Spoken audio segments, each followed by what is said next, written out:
Within 9 months of graduating, I entered a new world, I always say, a world of just enough.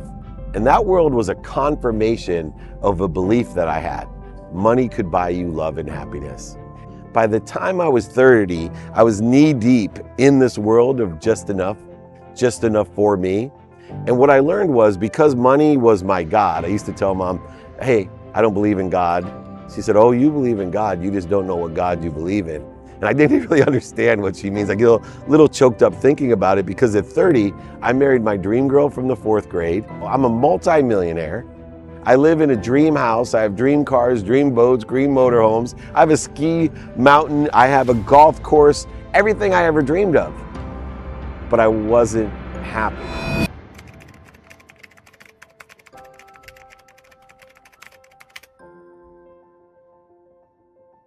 You know, you've obviously been able to now kind of look back on a life that's had highs and lows and offer fantastic advice for people. I now know, I think I know the most valuable gift you ever received. What's the most valuable advice you ever received? Oh, that's easy. I still receive it. Ask for help. Ask for help. That's the best advice I can give anyone. We don't live in this zero-sum game. When you ask for help, everything extraordinary happens, right? We get a biochemical dose of happiness when we ask for help, when we receive help, when someone witnesses the asking and receiving of help. Dopamine, oxytocin, serotonin, endorphins, they're injected into our system, which makes us happy. It's a biochemical proof of, hey, you're doing the right thing. You're doing the right thing with your body, do it more. Right? So for me, it's mathematical in the way that it works. We just need to listen to what's interfering with our ease. Everyone wants to be at ease. You already are at ease. Let's figure out what's putting you at dis-ease. And so I created 4 steps to do this. And I love the fact that you're picking up on, I've used all this scarce, critical business analysis, procedures and processes and systems in order to effectuate a reconciliation of hyper-complex, high-vibration frequency, ethereal ideas, including gratitude, forgiveness, accountability. So what do? I tell myself, okay, the ego is from our brain here to protect us, right? It allows us to fight for it, we flee from it, we feed it, or we fornicate in order to create more of it. And so when I know the ego's purpose, my life becomes easier. What do I mean? The ego's necessary, bro. That's a long drop down there. Our ego tells us, if you and I went down there right now and I said, hey, let's jump down on the rocks, our ego would say, run, don't do it. Not a chance. No chance. The ego also will get you up, get you back up, get you started, and get you back started. So it was my ego when I lied in bed that one day, after thinking, I gotta go tell my mom I lost everything, including her house. It was my ego that said, if you can look up, you can get up. It's that fear, right, that allows you to get up, get back up. But fear uses about 90% of your fuel to get you up. So we wanna limit the amount of fear that we use, because eventually we need inspiration. We need to access the power we're given, not create power or acceleration with fear. So understanding ego, knowing it edges goodness out of our life, it edges gold out of our life, it edges God out of our life, whatever you think it does, but it will fuel us real quick to get up, get back up, get started. Now here's the interesting thing. I need to be an expert at identifying fear. It's the greatest practice, I feel, if you have faith and believe in what I'm talking about, to utilize energy in its correct manner. Why is that? So if I can identify fear, I can use it to get up, back up, when I get knocked out or knocked down. And there's some great lines from great boxers about that, like Mike Tyson, right? Never know what you're gonna do to get punched in the face. Or these are all people who understand fear at its core, how to utilize it to get up and get back up. But what I find the more powerful use of fear is just to identify it so you don't resist it. You don't try to fight it, go over it, under it, through it, around it. You don't have to lie to it, manipulate it, and cheat it. You don't have to deny it. Simply practice identify when you have a need to be right, or a need to be offended, or a need to be separate, or inferior, or superior. How about just anxious, frustrated, guilty, resentful, or angry? If we can identify when we feel the ego, intuitively how the ego is interfering with our ease, and instead of resisting it, just stop. Sounds easy, but if you can stop and then breathe through your nose, out through your mouth, drop down to center, drop into the flow, drop into ease.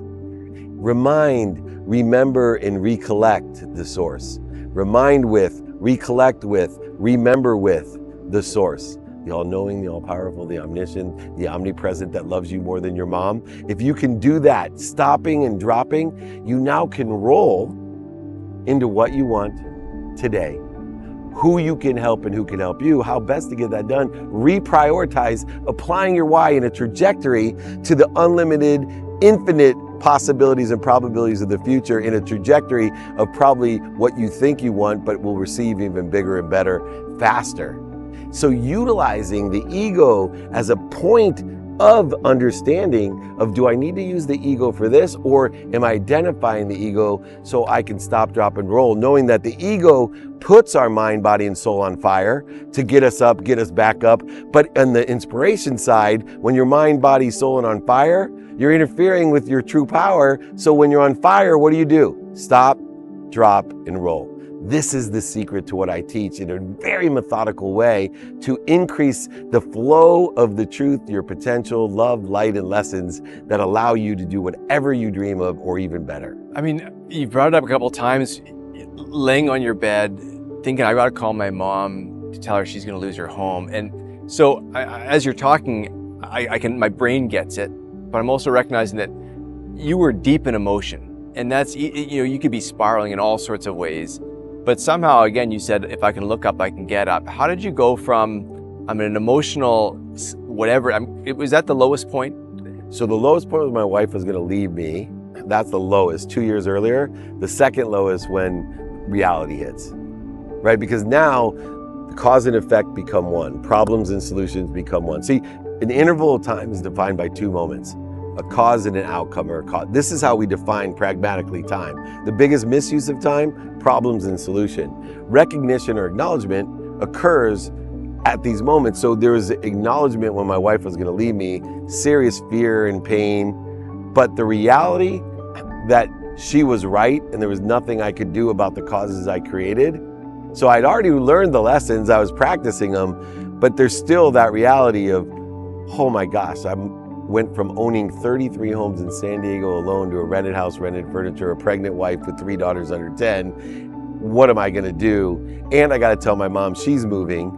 I have really messed this up. And in some respects, I was more equipped, but in others, it was like, okay, I already got the lessons, why are you punishing me? And when I laid there in bed that day of filing bankruptcy and keeping it secret, because I wasn't the person that I am today, I illuminate all my shit, right? I am who I am. You're either gonna love me for who I am, but you're not gonna love me for who I'm not. Right? You can hate me for who I am, but you're not gonna love me for who I'm not. I'm gonna tell you the truth and illuminate to the best of my ability, spend minutes and moments outside of the truth, minutes and moments in ego-based consciousness. That's the secret sauce of what I do. But when I lied there in bed, it was another coincidence because tears were rolling down my face. I could not lift up my arms, right? It was harder almost because I knew the lessons. It wasn't like I was in that ignorant arrogance where I was in blame, shame, and justification. I was lying there being accountable, and that's hard. And I got out of bed, I took a shower, I put on my clothes, I walked over to my mom's house crying, rang the doorbell, and she answered, and I thought it was gonna be the worst thing that's ever happened to me. And she looked at me and she's like, "What's the matter? Is everybody okay?" I said, "Mom, I lost everything. I lost your house. You need to move." Are you okay? Are you okay?" "No, Mom, I don't think you heard me. You have to move. I lost it. I heard you. Are you okay? Do you need some money? What can I do for you?" What I had built up in my mind turned into the biggest of all lessons, the witness of unconditional love. That here's my mom who told me my whole life I was lost, serving the wrong God. Arrogantly, I'm thinking I make more money in one day than you made in a lifetime. And there was her showing me the path of unconditional love, teaching me that none of it mattered, that she loved me. She was here to protect and promote me, no matter what mistakes, pain, failures, and setbacks I was going to have, even if it implicated her into them, that she was there promoting and protecting me. And my faith knowing that there's something even bigger than my mom that loves me more than her has propelled me and promoted me and protected me to a place that most people dream of in their lives, and I'm living it. I know people are watching this right now and their back's on the mat, their back's on the bed. If you could literally look into that camera and talk to somebody who's in that spot, what would you say to somebody? I mean, you've gone through it, they'll listen. Yeah, well, first of all, look up and then breathe. Think about what you want. Think about how you can help and who can help you. And then start thinking about how. And then prioritize that very first step, prioritize that very first day. Start thinking about what you want and continue every day enjoying that consistently, persistently in the pursuit of your potential. Also, have an open mind. Remember, I talk about what I think I want in the future. I'm open to learning and changing my mind. I love fast learners and I love hypocrites. And so if you feel that way, look up and then think about what you want, who you can help and who can help you, how best to get that done. I promise you, each day will become easier. It'll aggregate upon itself, and pretty soon, you too will be an overnight success. You've got some 20-year-olds in your house. You've got a good sense of what 20-year-olds are going through right now. We got a lot of 20-year-olds who watch this show. I mean, there's a lot of pressures going in their world right now, and it's a different world than probably the world that you and I grew up in. You know, if you think about the 20-year-olds that you're closest to, what's your advice to 20-year-olds right now? Besides ask for help, find someone who sits in a position that you want to be in. The fastest way to get to where you want to be, find someone that's already there and ask them for help. You would be amazed how many older, successful people want to help. So don't talk yourself out of asking for help. But also, one of my favorite ones is show me your friends and I'll show you your future. I see so many people surrounding themselves. See, your frequency is your neighborhood. And let me explain what that means. Is your frequency is created by your neighbors. And if you're sitting in the projects on a lawn chair drinking a Colt 45, you may have all the skills in the world, all the knowledge in the world, all the desire in the world. And when you turn to your buddy on the lawn chair drinking and you say, hey, can you help me? How many options, opportunities, and touches of favor do you think someone in your neighborhood is going to be able to give you? I'm telling you, frequency and vibration wise, surround yourself with the right people and the right ideas. Show me your friends, I'll show you your future. Surround yourself with people that are going to give you more options, more opportunities, and more touches of favor. Surround yourself with people that feed you. So many people are being bled. 80% of their time is around people that make them feel like crap. They're watching things that make them feel like crap. They're listening things that make them feel like crap. They're surrounding themselves with people that make themselves feel with crap. They're being bled all day long and wonder why they feel bled. Take my advice, ask for help, surround yourself with people that feed you and feed them. It'll be amazing, the difference in your life.